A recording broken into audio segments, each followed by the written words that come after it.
Northern Journey is an experience like no other. Developed by one man and self-described as a Norwegian happysad game, this title will put you in the role of a disembodied pair of arms, journeying through a beautifully disturbing northern land, home to equally disturbing yet oddly charming inhabitants. My name's Johnny Bueno, and my time playing Northern Journey started out like many games do. No, not in prison, but with a shipwreck. From there, the general plot of the game was made apparent right away. You're unwillingly employed by the local flutist to collect 3 special artifacts known as dimensional violators that were stolen from him. The flute player is one of the game's more prominent characters who will often show up to offer you vague details on how to progress through the game's many unique areas. These details are recorded in your journal along with a simple map showing how each zone connects with one another. The nice thing is, the directions you're given aren't so vague that you're left wandering for hours. You'll need to do some extra exploring, sure, but at no point did I ever feel completely aimless when I was trying to progress through the game. I think the developer did a great job of finding a middle ground and giving enough details for there to still be an air of mystery without making things too easy or too difficult to figure out. That air of mystery is what makes playing Northern Journey so special, and it's something that will be made apparent upon your first visit to the only village in the game. You'll be greeted with strange knocking sounds from underneath the church, a prisoner with a wild tongue, and an oddly demonic-looking priest. There's definitely something off about the village, and it's more than just the appearance of the NPCs that inhabit it. Seriously though, every character in Northern Journey is just plain unpleasant to look at, and strangely enough, I mean that in a good way. They fit perfectly into a land that feels otherworldly at times, and they're presented in such a charming, almost cartoony way that they really started to grow on me throughout my journey. The unnamed northern land itself, or maybe it's just Norway, I don't know, is home to several unique zones ranging from lush forests, dark caves, an icy glacier, and nasty swamps, all with varying levels of verticality. While the game itself isn't that impressive graphically, most of the areas are beautifully crafted. Many areas feature dense, lush vegetation and fantastic ambient tracks unique to each zone. There was clearly an incredible amount of care taken when it comes to level design in Northern Journey, and while the design of some late game areas might be a little weaker, most of them just felt serene to walk through. On top of that, the game does a great job giving players a sense of scale with certain areas, as you'll occasionally be ziplining across massive canyons, or at times, across the entire zone. One of my favorite areas in the game was actually one that featured nothing but climbing a huge mountain, ziplining from one side to another while admiring the view below you as you go higher and higher. There are no enemies here to interrupt you, so you just get to enjoy the ascent and take in the scenery. Essentially, Northern Journey feels like a Lost in a Norwegian forest simulator, and I'm absolutely here for it.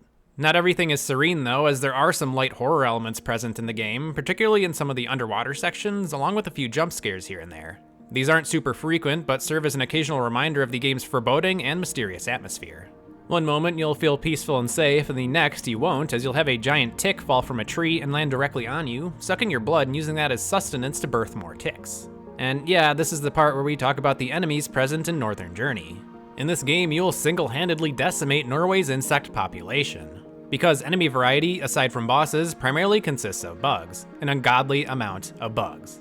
Spiders, ticks, bees, mosquitoes, you name it. If it exists in the real world, then it exists here, scaled up to a small to medium-sized dog.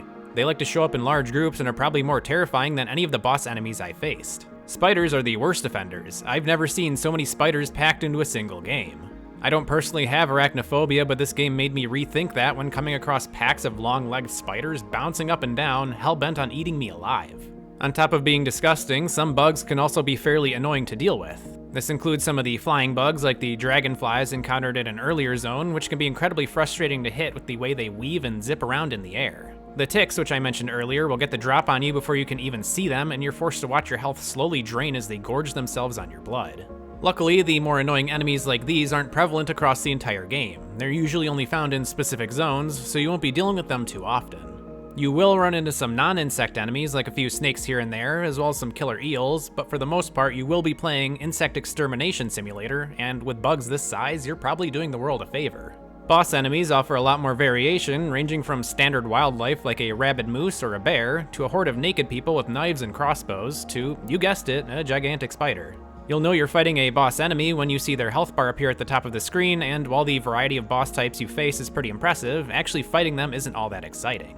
They're far quicker and more aggressive than the standard insect enemies, but usually they only have a single attack that they use on repeat and that you'll need to dodge and then punish. That's pretty much the standard formula for boss fights aside from a few outliers later in the game.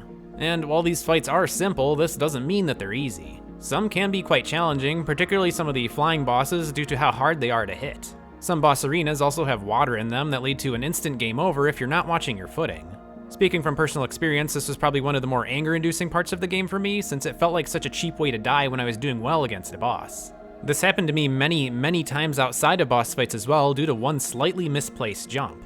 This is, of course, nothing new to games with platforming elements, but it's important to note that Northern Journey does not have any autosaving. So if you're a forgetful moron like me, that slightly misplaced jump could mean losing a ton of progress because you neglected to save your game in the last hour. You are warned about this within the first few minutes of starting the game though, and after a few harsh lessons, I just became accustomed to saving every few minutes or so.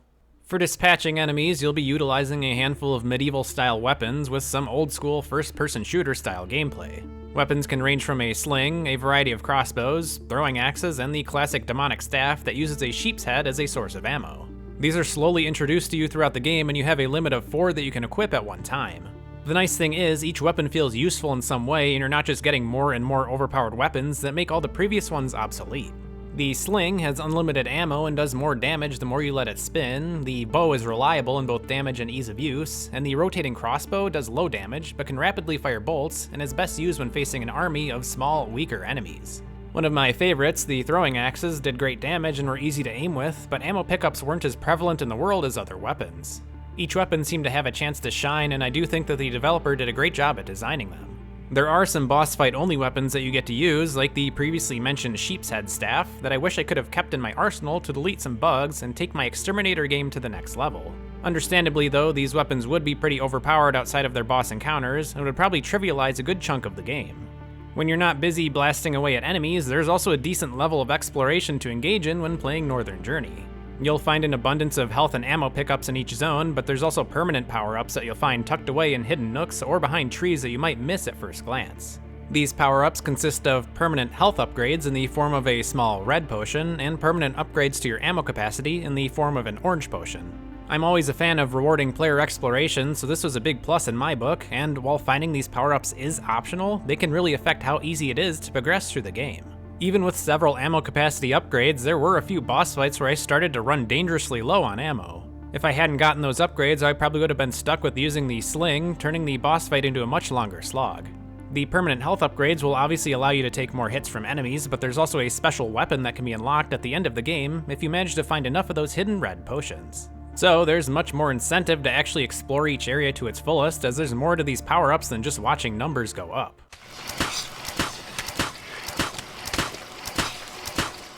Between the beautiful landscapes, charming characters, and overall mystique of the strange land you shipwrecked onto, Northern Journey offers one of the most unique atmospheres I've experienced in a game in recent memory.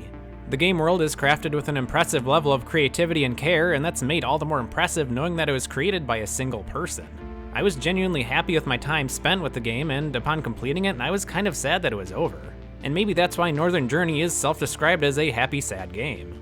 But no matter how the game makes you feel, it's easily an experience that's more than worth its $12 price tag. If you enjoyed this video, don't forget to give it a like and let me know what you think in the comments below. I appreciate every bit of interaction and support, as I love making videos just like this one. So please subscribe if you want to see more, and as always, thank you for watching.